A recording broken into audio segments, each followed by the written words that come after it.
तो कंपनी में क्या क्या आपको प्रैक्टिकल चैलेंजेस आएंगे, सभी ध्यान से देखिएगा। लिखना तो लिखते भी जाइएगा। पहला क्या, प्रोजेक्ट के हर्डल्स आपको देखने। दूसरा क्या, आपको री इंजीनियरिंग करनी है, यानी वेबसाइट सॉफ्टवेयर आपको बनाने हैं। आपको प्रोजेक्ट को लीड करना है, फंड्स भी आपको मैनेज करने हैं। आपको आईटी बिजनेस में जितने भी आपके सपोर्ट्स है, सारे सपोर्ट्स आपको देने हैं। कॉम्प्लेक्स प्रोजेक्ट्स भी आपको देखने पड़ सकते हैं। नई टेक्नोलॉजी भी आपको अप्लाई करनी पड़ेगी। आप नए चीज़ें सीखें, ये बड़ा इंपॉर्टेंट है। सारी रिक्वायरमेंट आपके दिमाग में क्लैरिफाई होनी चाहिए और स्पेशलिस्ट के साथ काम करने की ताकत होनी चाहिए। इसकी फ़ोटो चाहे तो आप ये ज़रूर क्लिक कर लीजिएगा, क्योंकि ये है आपका स्किल जो आपको कॉलेजों में सीखना है। ये वो स्किल है जो आपको आईटी में जॉब करते समय आपको काम आएंगी।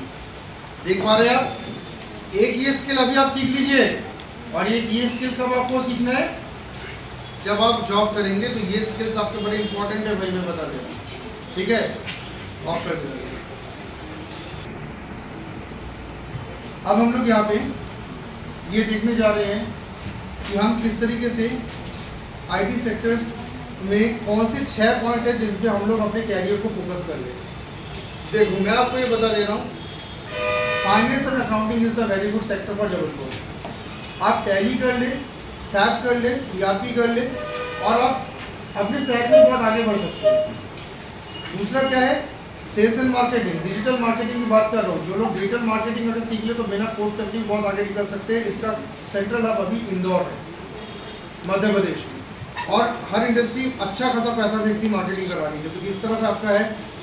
तीसरा आपके पास क्या है, आप ह्यूमन रिसोर्स में जा सकते हैं। ह्यूमन रिसोर्स का मैनेजमेंट आप कर सकते हैं, एचआरएम जिसको हम कहते हैं। एचआरएम के लिए आपका एक्सेल आना चाहिए और साथ साथ में बहुत सारी कंपनीज के ऐसे सॉफ्टवेयर होते हैं जिससे पूरे ह्यूमन रिसोर्स का मैनेजमेंट चलता है।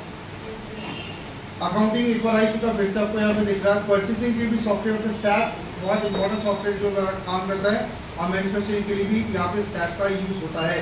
तो हमारे पास अगर स्टार्टिंग की बात करें तो ये कुछ सेक्टर्स है जिससे हम लोग काम कर सकते हैं आईटीज में। ठीक है, और फोटो क्लिक कर लीजिएगा, कोई बना रहा तो बना ली, तो हम लोग आगे बढ़ रहे हैं। अब यहाँ पे जो एक समस्या लगातार हमारे इस बीच है कि युवा वर्ग ये कहता है कि सर ये 2 मिथ हमारे युवा पाल के बैठा है। पहला क्या, आईटी में सर जॉब्स ही नहीं है।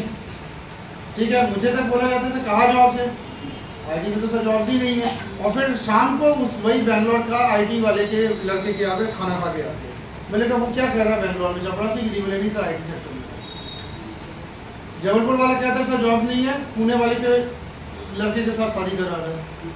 तो वो क्या कर रहा है पुणे में, चपरासी गिरी नहीं आईटी सेक्टर में। तो क्या करा रहे, पैसा तो रहता ही पूरे आईटी सेक्टर में। डिक्लेयर्ड बेरोजगारी है। आईटी सिर्फ आईटी की बात नहीं करो, बहुत सारे सेक्टर्स में मैंने देखा डिक्लेयर्ड बेरोजगारी करके रखा युवा ने डिक्लेयर कर दिया सर जॉब है ही नहीं।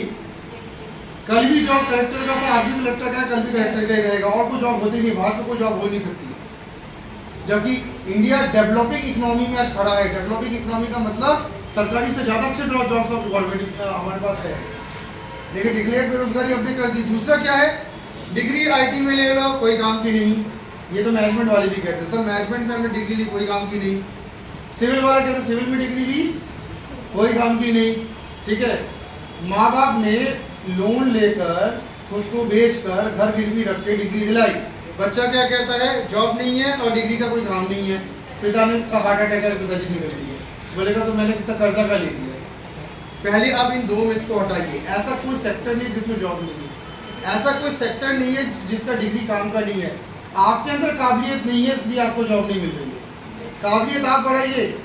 एक मजदूर भी जिसने वो जिसको हम कहते हैं मिस्त्री कोई सिविल इंजीनियर नहीं की है, वो भी अपना परिवार चला लेना बिना पढ़े लिखे चलाता है ना।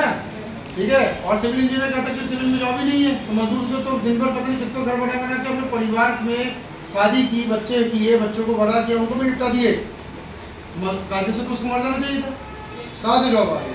तो ये 2 चीज़ मिथ भैया हटाइए। ये 2 मिथ ऐसे दिमाग में जम गए ना कि आपने वो खो दिया, और ऐसे मिथ वालों को ही सीधा उठा के बैंक पीओ की जॉब में बैठा दिया जाता है। आपने 5 लाख रुपए की डिग्री की, बैंक पीओ की जॉब की तैयारी काय कर रहे हो भाई साहब? 5 लाख की 10 लाख की भी जॉब तो थी उसमें, काय को नहीं गए?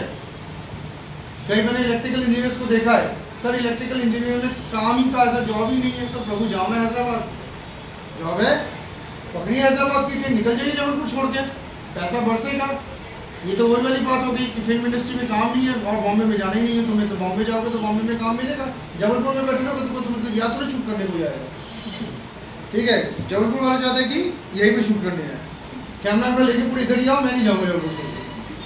ठीक है, पूरी टीम लेके यहाँ पे आना। अब यहाँ पे आईटी सेक्टर में जॉब लिस्ट मिथ को मैं तोड़ने वाला हूँ। मिथ तोड़ने के लिए ये देखिए आपके सामने एक लिस्ट दिख रही है, इस लिस्ट में बायोमेडिकल इंजीनियर्स सबसे ऊपर है 72%, उसके बाद आईटी वाले नेटवर्क सिस्टम और डेटा कम्युनिकेशन एनालिसिस है, उसके बाद फिर दूसरे सेक्टर्स के जॉब आपको देख रहे हैं, फिर कंप्यूटर सॉफ्टवेयर इंजीनियर भी आपको दिख रहा है। यानी ये टॉप जो 15 फास्टेस्ट ग्रोइंग जो जॉब्स हैं, इनमें 2 सेक्टर तो आईटी के हम लोग को यहाँ दिख रहे हैं, 15 में से 2 सेक्टर तो आईटी के यहाँ दिख रहे हैं। ये टॉप 15 की बात कर रहा हूँ जो सबसे ज़्यादा दुनिया में इस समय चल रहे हैं। साथ साथ में अगर हम आईटी जॉब्स को देखें तो आईटी जॉब्स में computer mathematical science, information scientist, computer programmers, software engineers, software system softwares, support specialist, system analyst, administrator, database administrator, network computer system engineer, network system data communication analyst और computer specialist है। इनकी salary देखिएगा, आपको कितनी salary आपको दिख रही है, और ये 2008 का एक रिपोर्ट है, बहुत पुराना रिपोर्ट है, लेकिन सैलरी स्केल्स आप देखिएगा उस समय भी कितनी दिख रही थी आपको। ठीक है, ये तो एनुअल सैलरी थोड़ा आपको लगेगा कम 2008 का है, पर आज की सैलरी कितनी बढ़ गई है अंदाजा लगाइए। तो आप और लाइफ भी बहुत बढ़ गई है।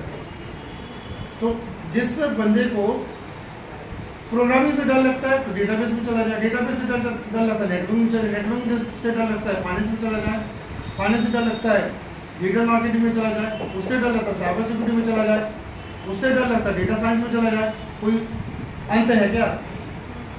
एंड बस आपने मान लिया।